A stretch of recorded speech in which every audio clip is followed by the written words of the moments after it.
Je suis médecin généraliste, membre depuis presque 20 ans du REPOP, Réseau pour la prise en charge et la prévention de l'obésité en pédiatrie. Je suis la conceptrice de ce webinaire et je n'ai aucun lien d'intérêt. Nous aborderons dans cette présentation les points importants en matière de repérage du surpoids et de l'obésité pédiatrique, maladie que nous aurons définie auparavant. Nous tenterons également de faire une synthèse des données épidémiologiques récentes et des nouvelles découvertes physiopathologiques qui permettent une meilleure compréhension de cette pathologie. Le but de ce cycle de webinaires étant d'apporter des éléments facilitants pour une prise en charge améliorée par les médecins généralistes des enfants et des adolescents souffrant de surpoids et d'obésité. Les conséquences néfastes sont autant physiques, orthopédiques, respiratoires, endocriniennes, cutanées, que psychosociales. Ces dernières sont constantes. Souffrance morale avec perte de l'estime de soi et mise à l'écart à l'école, dans les espaces de loisirs et parfois même dans la famille. Le caractère chronique de la maladie est à expliquer au patient et à sa famille dès le début de la prise en charge. Nous développerons dans les diapos suivantes l'intérêt majeur pour le médecin généraliste, médecin de proximité, d'élaborer et de suivre les courbes. Nous parlerons ici uniquement des obésités non complexes. Les enfants présentant une obésité complexe comme une endocrinopathie seront à confier au centre de référence CSO. Chez les enfants et les adolescents, il n'est pas possible, comme chez l'adulte, de définir un seuil identique d'indice de masse corporelle, IMC, définissant le surpoids et l'obésité pour tous les âges, car la corpulence de l'enfant varie physiologiquement au cours de la croissance. Pour affirmer qu'un enfant est en surpoids, on s'appuie donc sur des courbes. Les courbes établies par l'International Obesity Task Force, IOTF, sont depuis 2018 les courbes de référence les plus utilisées en pratique clinique et présentes dans le carnet de santé. Nous n'insisterons jamais assez sur l'importance de remplir ces courbes d'IMC dès la naissance et d'en suivre le profil évolutif, seul moyen d'être dans une démarche proactive pour dépister au plus tôt le surpoids et l'obésité. L'évolution normale de l'IMC chez l'enfant comprend 3 phases. Entre 0 et 12 mois, l'enfant s'arrondit et l'IMC augmente. De 1 an à 6 ans, l'enfant s'affine, l'IMC diminue. De 6 ans à l'âge adulte, il s'étoffe à nouveau. L'IMC remonte. C'est ce qu'on appelle le rebond d'adiposité physiologique qui prend son couloir, qu'il ne quittera pas. Un enfant est dit en surpoids lorsque sa corpulence se situe au-delà de la courbe IOTF 25, ce qui correspond à un IMC égal à 25 à l'âge de 18 ans.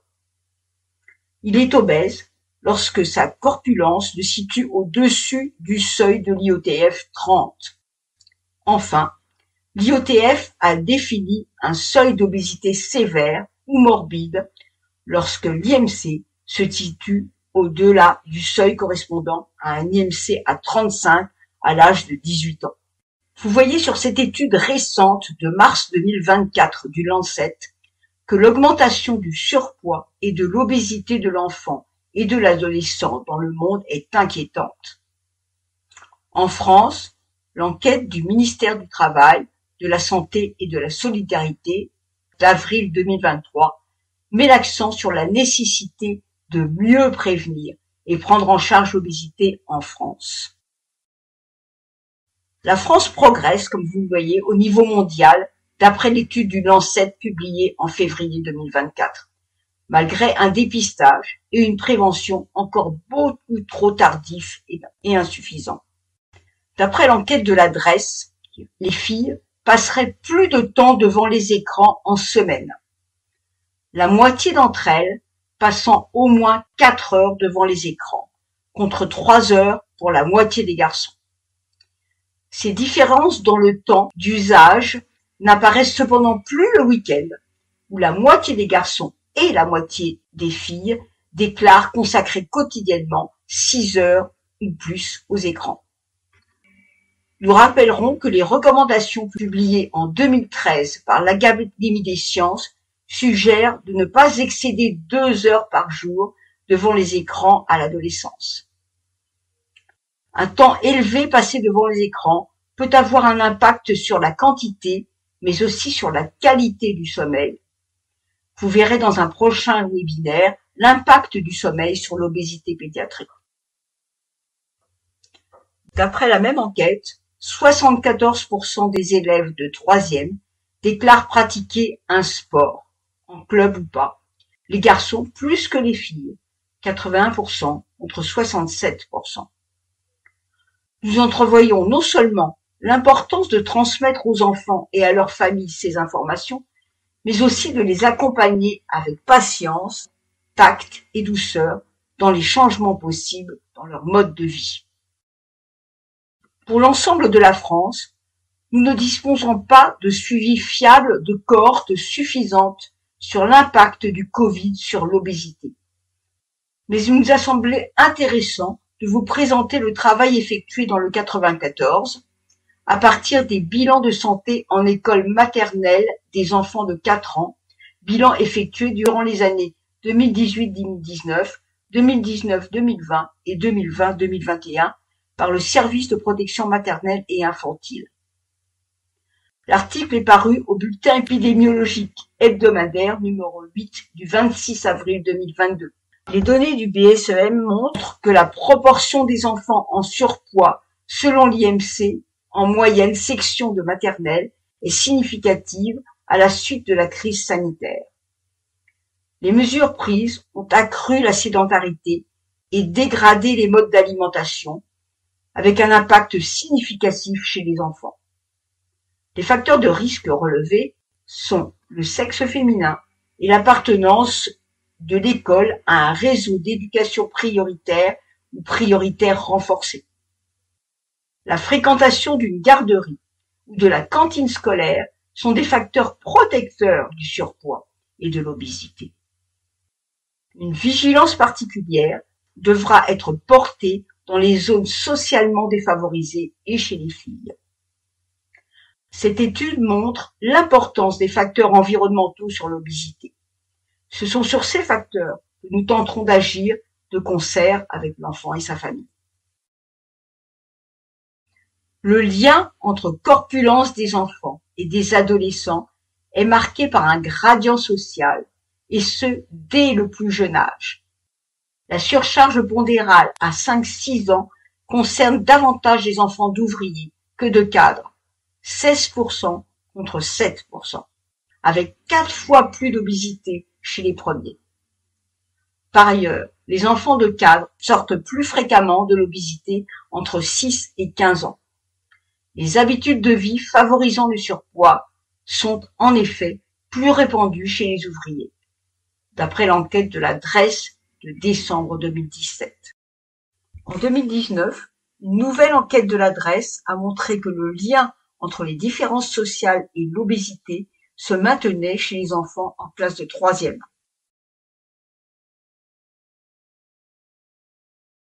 L'étude du Lancet publiée en février 2024, confère la diapo 6, souligne que pour redresser la barre, il importe de prévenir et de prendre en charge l'obésité de la naissance à l'âge adulte par l'alimentation, l'activité physique et des soins adéquats en fonction des besoins, a déclaré le docteur Tedros Adhanom Ghebreyesus, directeur général de l'OMS. Si l'impact économique est très important, confère le diapo 6, les comportements individuels ne doivent être stigmatisés puisque les causes de l'obésité sont multiples, comme nous allons le voir dans les diapos suivantes. Le premier objectif du rapport Laville, avril 2023, est prévenir, diminuer l'incidence de l'obésité en agissant prioritairement sur les plus défavorisés. Agir en prévention primaire, notamment sur l'environnement alimentaire des enfants, par un accès à la cantine renforcé pour les enfants de classe sociale défavorisée, l'interdiction de la publicité pour les aliments de mauvaise qualité nutritionnelle aux heures de grande écoute des enfants et adolescents. La régulation de la balance énergétique, prise alimentaire d'un côté et dépenses énergétiques de l'autre côté, se fait au niveau du cerveau et permet de maintenir cette balance énergétique à l'équilibre et ainsi maintenir l'IMC dans son pouvoir. Il existe des interactions entre de nombreux organes périphériques qui vont aller informer l'hypothalamus et les zones de contrôle cérébral de la prise alimentaire sur l'état des stocks énergétiques. À partir de là, existe une sorte de rétrocontrôle qui régule la prise alimentaire. L'obésité résulte d'une dysrégulation de ce système du fait de plusieurs facteurs.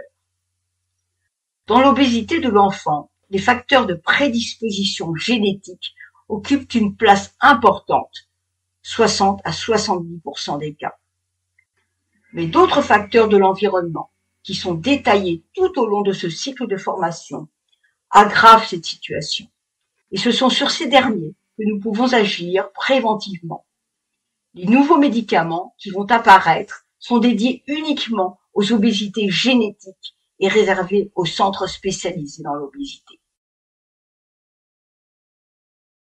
Il existe deux types de régulation de la balance énergétique.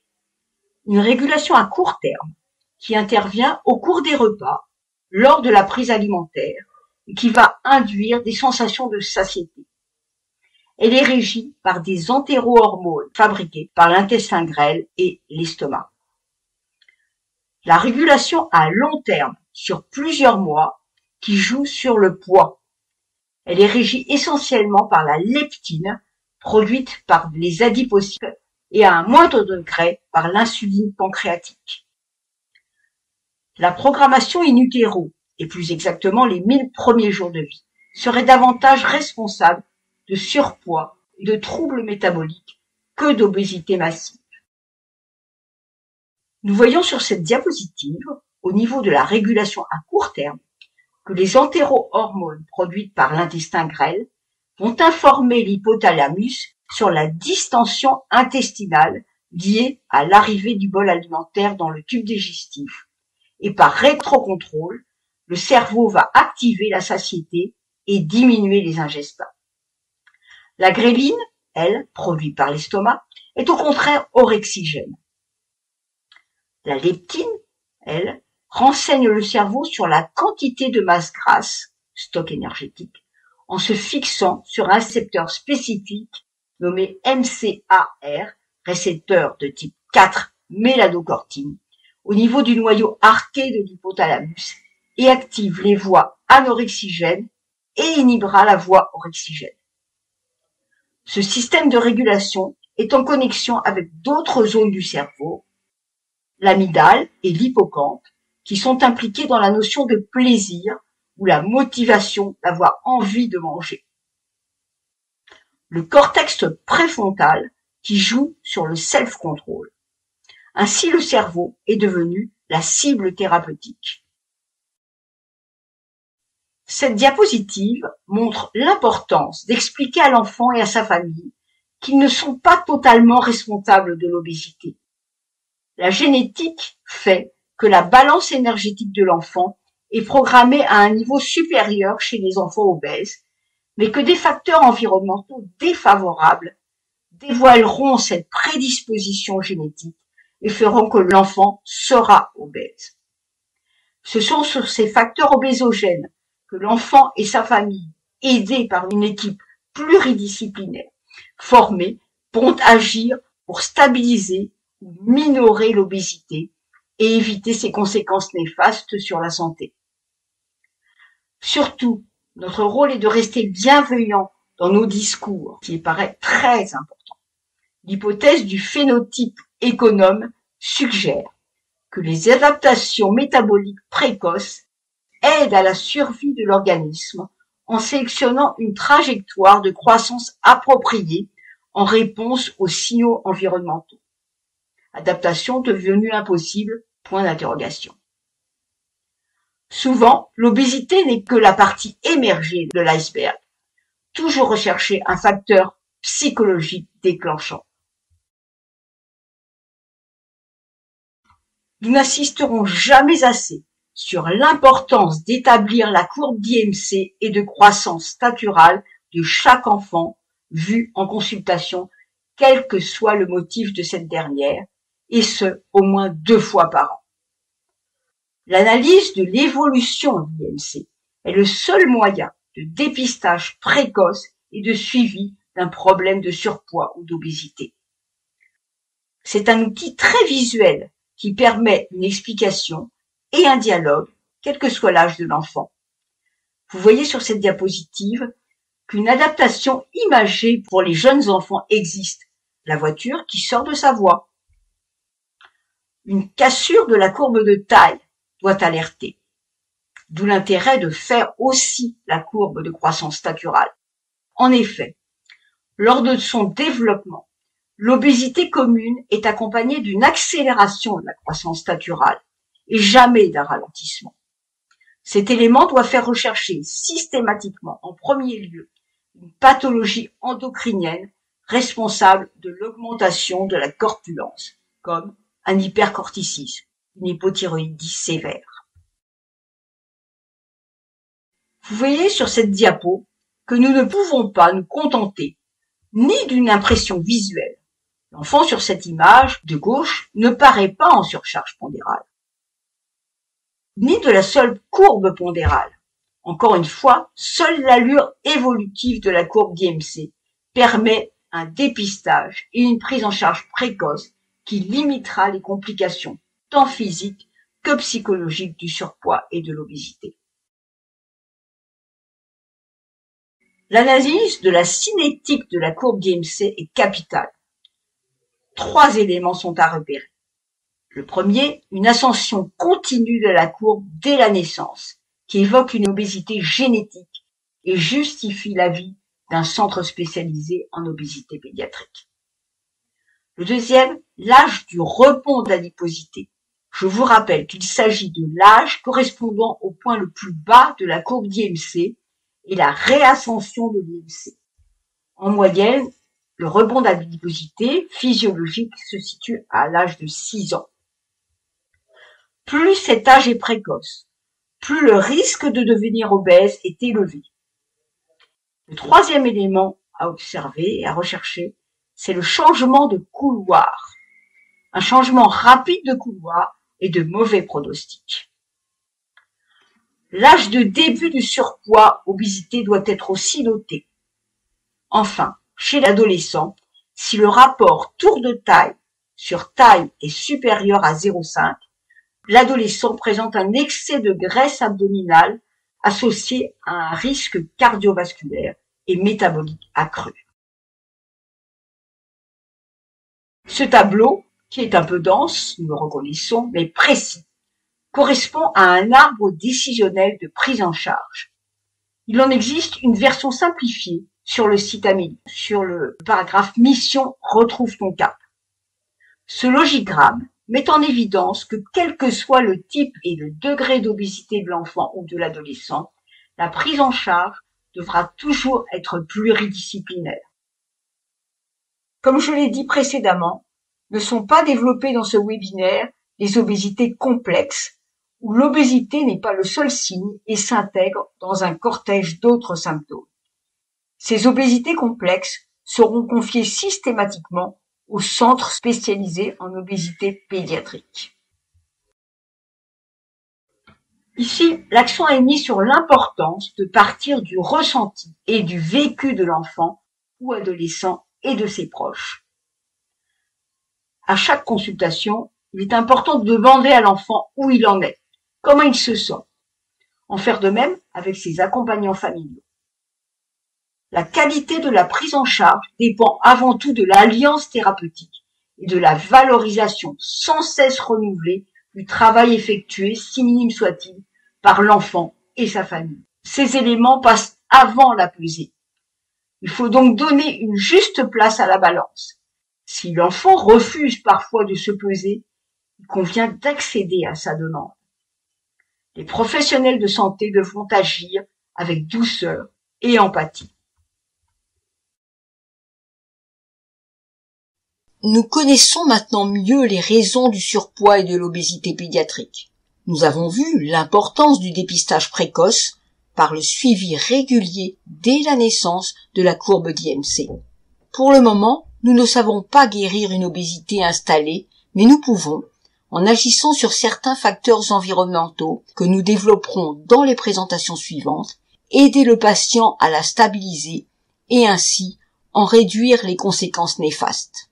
Il est important, tant pour l'équipe qui prendra en charge l'enfant ou l'adolescent, que pour ce dernier et sa famille, de partir du vécu relaté et de se dégager de la notion de réussite ou d'échec, et ceci dès le début et tout au long de la prise en charge. Celle-ci sera un cheminement toujours valorisé avec l'enfant et sa famille durant au moins 2 ans.